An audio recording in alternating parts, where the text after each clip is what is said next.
Adamantine, an amazing ultra-hard metal found in rare veins inside Faerun's continent, along from being falling out of the sky in meteorites that come and collide the earthly body beneath.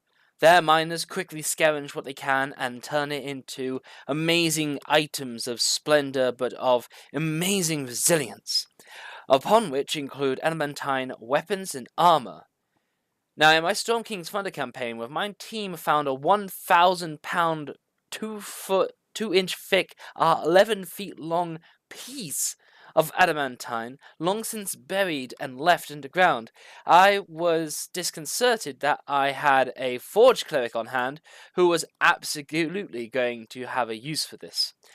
Now, the game recommends that there is an individual or two that's willing to buy the piece from them, and it would be more than cumbersome to carry the huge 1,000-pound thing by anybody's self alone. You'd have to lug it around like a funeral coffin, like for miles across the Sword Coast. But I did not expect them to steal a cart, steal horses, and make their way out of this, out of the city of Tribor, as if they owned the place, which they did. And they had earned the adamantine piece. They had fought off the fire giants that came to come after it. But with the Forge Cleric able to reuse every piece of this bit of metal, how was I going to balance that? I gave them the threats and I made it arduous for them to carry this thing. And all the while, they had it in their possessions. They were worried if they would get caught with it. They buried it under Fire Giant's skin or with tarps, and they did all they could to make sure that nobody else really knew that they had it.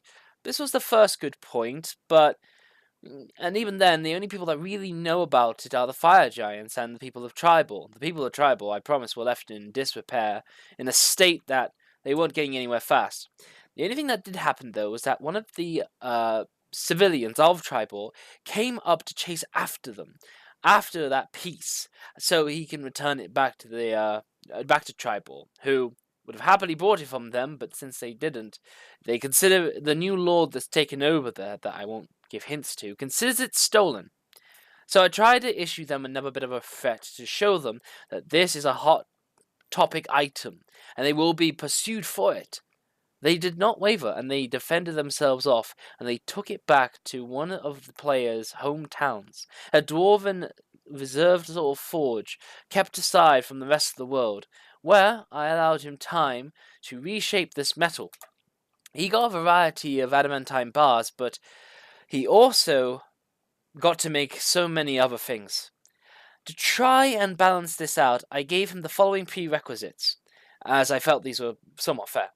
You cannot make more individual items that equal in weight more than 1,000 pounds. Now, the rules say this is adamantine reinforced armor, so it doesn't necessarily have to be entirely made out of adamantine, but for the sake of the rules, I think the players were more on board with that than if I was to get even more technical and add more stuff. And also, this piece that was found was willingly going to be brought for about 5,000 gold pieces. So I told them that they couldn't make objects of such exquisite composition that it would cost more than 5,000 gold pieces to sell on, if the result of all their products and whatnot.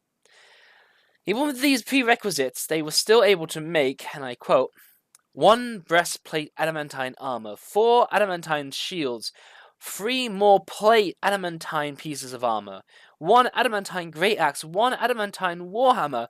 For the monk, we got 2 individual adamantine knuckles. We have a quiver of 20 adamantine arrows, 1 adamantine bear trap, an holy symbol, and a bowl, just to cap it off.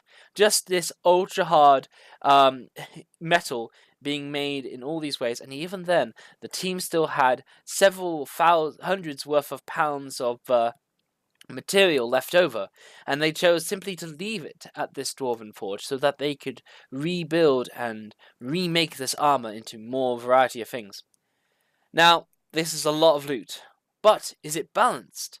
Well, it's always a crit to hit any enemy. Any hit that you do with an adamantine weapon is a crit damage, so long as you got to hit them. Essentially, all damage is doubled from what the players already could do. except for magic casters, who may now linger back. And with all their sets of armor, the frontliners won't be dealing with any crits. But the key bit that makes this somewhat balanced is that these bits of adamantine are not magical. They are ultra hard, amazing bits of material, but they are not magical. Which means that when a fire elemental comes by, resistant to non-magical forms of damage, that these crit damages, they're just going to equal out to about normal damages. And creatures that are totally ethereal, like ghosts, they aren't going to be hit or hurt by these weapons at all. Though these could be magical, I chose for them not to be, given the nature that they were in and how they have been remade. I'm hoping this will be balanced, but it's a lot of adamantine, and I'm interested to see how my players deal with it. But if you have a similar situation with a whole loot of adamantine, and you're trying to be a generous DM, I would keep in mind that you shouldn't make these magical. If you do that, I think these will be balanced. And that's all I got time for today.